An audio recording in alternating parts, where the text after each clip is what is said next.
No vídeo de hoje, a volta de Gabigol.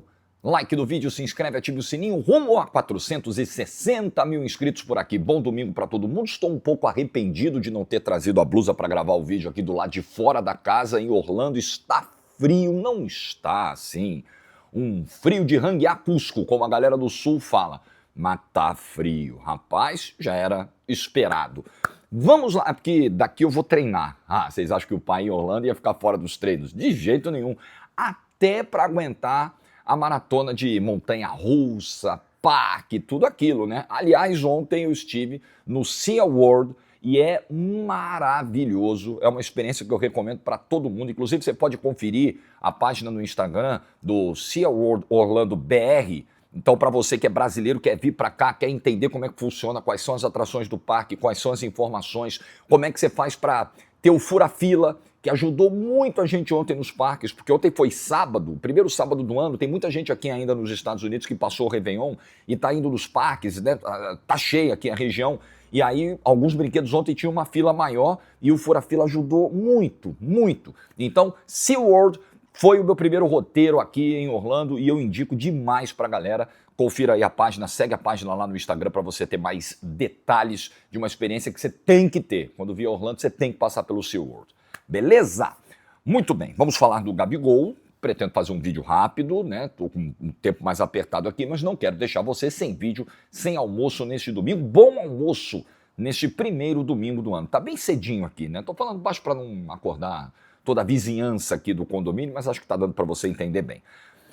Bom, gente, o Gabigol chega com um contrato de empréstimo de 1 ano, fica até o fim de 2026, segundo informações, inclusive do Portal UOL, sem a obrigação, a opção de compra, sem um valor fixado para que o Santos tenha o Gabigol de forma definitiva ao final desse empréstimo. Então é um empréstimo de 1 ano, acabou, né? Ou devolve, ou tenta lá uma continuidade, enfim. Mas é um empréstimo de 1 ano. O Santos pagaria algo em torno de R$1 milhão de salário para o Gabigol. Pagaria uma parte, uma metade do que está no CLT, ou tudo que está no CLT. E aí o restante, a outra metade que seria direito de imagem e tal, o Cruzeiro seguiria pagando. 29 anos tem o Gabigol.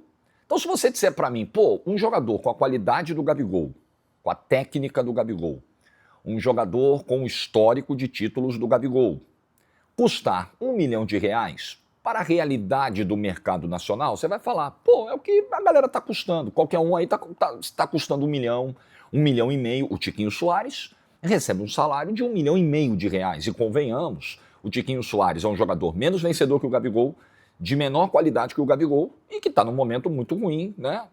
Quando foi contratado já estava. E aí é que está o pulo do gato aí, sobre a questão do Gabigol. Porque o Gabigol, na comparação, por exemplo, com o Tiquinho, que ganha mais vindo do Santos, né? Porque somando Santos e Cruzeiro, o Gabigol vai continuar ganhando mais que o Tiquinho. Mas vindo do Santos, ele vai ganhar menos que o Tiquinho, né? O Santos vai pagar menos ao Gabigol do que paga ao Tiquinho. O Gabigol é um jogador mais técnico, mais vencedor, mais identificado com o clube, mais artilheiro, porém, assim como o Tiquinho Soares, vem num momento técnico muito ruim. O Gabigol, e não percamos isso do horizonte, porque esse vídeo ele vai guardar algumas semelhanças com o vídeo da chegada do Gabigol ao Cruzeiro. Algumas coisas aqui a gente vai precisar continuar dizendo, porque elas não se alteraram em 2025. O Gabigol, quando chegou ao Cruzeiro, o que eu disse aqui? Olha, é um cara com 28 anos, está super jovem, poder de decisão, histórico de decisão, né? Mas vem há 2 anos jogando mal. Desde a temporada 2023, nota-se uma queda, um declínio no desempenho do Gabigol. Por mais que ele tenha saído do Flamengo em 2024, campeão da Copa do Brasil e decidindo a final. Porque ele faz 2 gols no primeiro jogo do Maracanã e encaminha o título do Flamengo em 2024. Mas vinha mal em 24 e vinha mal em 23. A gente pode dizer a mesma coisa agora quando o Santos contrata o Gabigol em 2026, adicionando mais 1 ano, colocando mais 1 ano. Olha, são 3 anos de atuações complicadas do Gabigol, 3 anos de baixa, e se a gente pegar o que foi a passagem no Cruzeiro, ela foi muito decepcionante. O Cruzeiro faz um contrato longo, 3 anos, um salário altíssimo para um jogador que vinha de 2 anos complicados, mas o Cruzeiro apostou nesse poder de decisão do Gabigol, apostou, e acho que é uma aposta que o Santos também está fazendo nesse momento, na motivação do cara. Pô, você tá com 29 agora, você tem toda uma carreira ainda, você tá jovem, cara. Não tem histórico de lesões graves, isso é muito importante falar do Gabigol. Não tem um histórico de lesões, cirurgias, afastamentos prolongados, não tem. Pô, irmão, depende de você dar esse gás. É contigo, a bola é tua. Você vai jogar num time com estrutura, era o caso do Cruzeiro, um time com estrutura, com investimento, pô, chegou treinador estrangeiro, um time que quer ganhar coisas grandes na temporada, tem objetivos, não era o Cruzeiro não investiu para a temporada 25, o perfil da gestão Pedrinho, não era um perfil para um Cruzeiro passar pelas competições a passeio, tanto que ele foi até a semifinal da Copa do Brasil, ele foi terceiro colocado do Campeonato Brasileiro, brigou por título brasileiro durante boa parte, e o Gabigol ficou fora disso. Porque ele perdeu o espaço com o Leonardo Jardim, ele não conseguiu se firmar como um titular absoluto do Cruzeiro, foi perdendo espaço, foi parar no banco e ficou uma situação insustentável, porque um jogador que custa mais de 2,5 milhões de reais por mês a um clube, gente, é um salário top, né, entre os principais do futebol brasileiro. Esse cara não pode ficar no banco. É uma situação insustentável, por mais que o Cruzeiro tenha dado toda a autonomia ao Leonardo Jardim para tomar essa decisão. O Cruzeiro deu essa autonomia. Ó, você vai precisar botar o cara no banco? Vai precisar barrar o Dudu? Pode barrar. Vai precisar barrar o Gabigol? Pode barrar. Você precisa fazer o que é melhor para o time. O Leonardo Jardim fez e teve a carta branca do Pedrinho para fazer isso. Mas convenhamos, é uma situação que você não consegue sustentar no médio e longo prazo. Não tem como você pagar 3 anos de contrato de um dos salários mais altos do Brasil para o camarada ficar no banco, né? Então, voltando, o ponto da motivação eu acho que está pegando para o Santos nesse momento, de olhar para o Gabigol e falar, pô, é agora, né? Acho que esse cara aqui vai entender que talvez seja a última chance, né, de dar a volta por cima e tal, e apostando na identificação. Só que sobre a identificação, eu queria falar um ponto aqui. Eu acho, de verdade, que o Gabriel precisa ter uma preocupação nesse momento, um cuidado nesse momento. Você sabe como é que funciona essa coisa de idolatria? Como é importante para o torcedor receber gestos dos seus atletas, gestos de carinho, de identificação, de respeito à instituição. O torcedor valoriza muito isso, preza muito por isso. E eu acho que o Gabigol tem uma dívida a pagar com o torcedor do Santos. E que ele vai precisar ter muito cuidado, muito tato, muita habilidade para costurar, zerar essa parada e tocar a vida. Porque o que acontece? O Gabigol, sempre que, em boa parte das vezes que enfrentou o Santos, me lembro muito daquele jogo da Vila Belmiro, que ele ia lá, mas os caras estavam xingando ele no camarote, diretor, pouco importa, assim, ele ia lá, respondia os caras, e dava risadinha, e fazia lá, comemorava efusivamente. Ao longo dessa trajetória, o Gabigol várias vezes enfrentou o Santos e mostrou até, não sei se um desprezo, mas sabe aquela coisa, eu não sou contra o cara comemorar, não é isso. Não é isso, o cara tem que comemorar o gol. Eu acho que o jogador que comemora gol contra o ex-clube não está cometendo crime algum. Agora, tem a forma de comemorar. E o Gabigol, até por ser esse cara mais debochado, né, que gosta desse jogo da provocação, desse jogo falado, eu acho que muitas vezes nessa comemoração em gols contra o Santos, ele passou um pouquinho. E eu acho que, por exemplo, contra o Flamengo, quando ele marca contra o Flamengo, ele não comemora do mesmo jeito do que quando marcou contra o Santos, algumas vezes.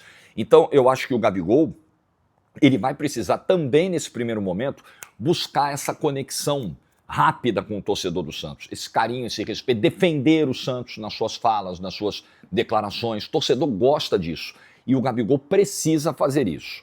Mas ele está encontrando um ambiente de uma torcida que, apesar de qualquer coisa, está acolhendo o Gabigol. Uma parte da torcida, pelo menos eu vejo, está entendendo que é uma boa oportunidade de mercado, etc., que é um jogador talentoso, que é identificado com o clube, que foi artilheiro do Brasileirão, que foi artilheiro mais de uma vez de Copa do Brasil, que foi bicampeão paulista, tem história do clube. Que estava estreando no profissional quando o Gabigol estava indo embora, né, naquele jogo contra o Flamengo em Brasília, ele entra no segundo tempo, no jogo da despedida do Gabigol, estádio lotado, da despedida do Neymar, estádio lotado, foi todo mundo lá para ver o Neymar. Eu acho que o Gabigol precisa ter esse cuidado com o torcedor do Santos, porque ficou uma coisinha, né? De todas as vezes em que ele enfrentou o Santos e ele parecia, assim, numa felicidade a mais, especial, em fazer gols contra o Santos e dar uma provocada no Santos. Só que aí, meu velho, É o que eu falo, né? O mundo dá muita volta. Muita, muita. O mundo da bola, então, nem se fala. Dá muita volta. Então, eu acho que você precisa ser sempre grato, né? Você pode mostrar que uma ou outra coisa te deixou insatisfeito, mas essa coisa de sair e cuspindo no prato que você comeu, de tudo é uma porcaria, tudo... Pô, cara, esses caras aí... o mundo dá volta, ainda mais o mundo da bola. Talvez o Gabigol, quando tenha ido para o Flamengo e naquela passagem histórica no Flamengo, ganhando 2 Libertadores, ganhando Brasileiro, Copa do Brasil, indo para a final de um Mundial, aquela loucura, né? Uma passagem maravilhosa no Flamengo. Acho que o Gabigol é o maior ídolo do Flamengo pós-Zico. Acho que não passava pela cabeça do Gabigol voltar para o Santos. Acho que o Gabigol achou, falou, pô, daqui eu não volto mais para o Santos, né? Aqui ou eu vou continuar no Flamengo por muitos anos, ou eu vou bater a Europa e beleza, o Santos ficou para trás. Só que o mundo dá volta, né? E o jogador profissional, ele está em alta e pode estar em baixa a qualquer momento. Existe, né, essa oscilação na carreira do jogador, existe essa coisa dos altos e baixos, das fases, o que eu acho que no caso do Gabigol não é mais fase, é uma nova realidade do Gabigol.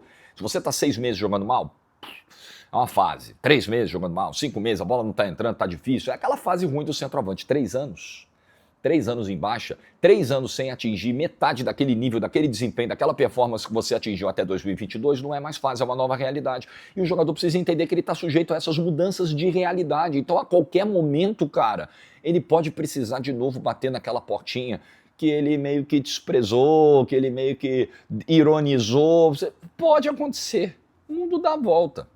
Então, acho que o Gabigol vai precisar ter esse cuidado. Para fechar o vídeo, quero dizer o seguinte, acho que o Santos vai precisar ter muito cuidado com essa questão financeira, perder o patrocínio Master, você começar a temporada perdendo o patrocínio Master não é bom negócio, né?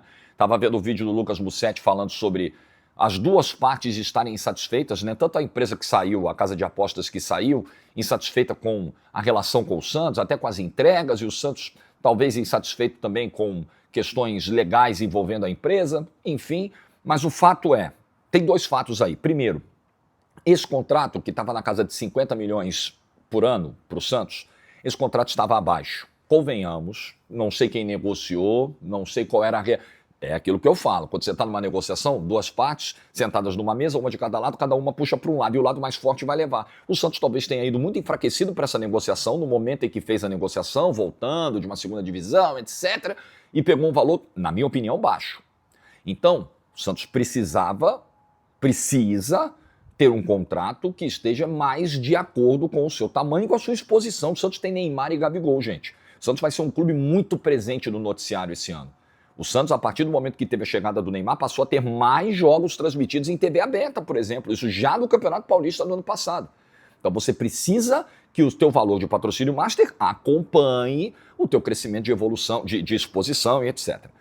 Esse é um ponto. Então, o Santos precisa ter um patrocínio maior. E o segundo ponto, o Santos precisa ser rápido na busca desse patrocinador. Porque renovou com o Neymar, tem salário de 1 milhão do Gabigol para pagar, ainda está com o Tiquinho no elenco, ainda não vendeu o Guilherme, a folha não está barata.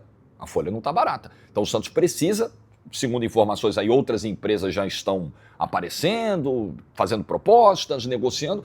O Santos precisa resolver rápido esse patrocínio Master e esses valores precisam ser consideravelmente maiores do que os valores do contrato anterior. O Santos precisa entender que o investimento tem que ser feito com responsabilidade e tem que dar o retorno dentro de campo.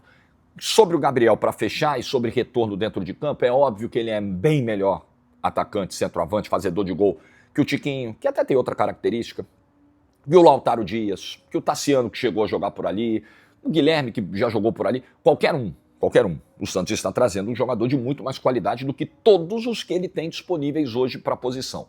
Porém, salário alto e fase ruim, ou não é mais fase, realidade atual ruim, 3 anos em baixa. Existe um risco e o torcedor do Santos precisa entender o tamanho desse risco. Eu acho que pode dar certo porque eu ainda confio na qualidade do potencial do Gabigol, mas não é, nesse momento, se é o Gabigol de 2022, de 2020, de 2021, era para fechar a cidade, meu irmão. Era para ir 30 mil na Vila Belmiro receber o Gabigol. Uns 15 mil do lado de dentro, 15 mil do lado de fora. Não é a realidade de hoje. Então, acho que é uma contratação para a gente observar. Mas é um cara que já está pronto fisicamente, está treinando, vai jogar, deve começar já o Campeonato Paulista em campo, ao contrário do Neymar, que ainda está se recuperando de uma artroscopia. Até porque, meu amigo, desgaste da temporada anterior, o Gabigol não teve muito, né? Convenhamos, ele passou boa parte dessa temporada no banco. Então, ó, botar para jogar logo, encaixar, entrosar, mas tem um outro ponto para fechar. Neymar e Gabigol no time titular, eu acho que tem um risco de sobrecarga muito grande aos demais no sentido da marcação e da recomposição. Vai ser muito complicado contar com o Neymar e com o Gabigol juntos, marcando, recompondo, e é muito complicado você hoje marcar com um a menos. Imagine com dois. Acho que é um desafio para o Vojvoda. Além da gente observar se o Gabigol vai conseguir atingir um pouco daquele nível, daquele alto nível que ele atingiu no melhor momento da carreira, hoje eu tenho dúvidas quanto a isso, tenho dúvidas também nesse comportamento do Santos sem bola, com o Neymar e Gabigol juntos na equipe titular. Mas nós vamos falar muito sobre isso, especialmente a partir da estreia, já no fim de semana que vem no Paulistão. É isso aí. Feito o vídeo, deixa sua opinião nos comentários. Bom domingo, like se você ficou até o final, juízo e tchau.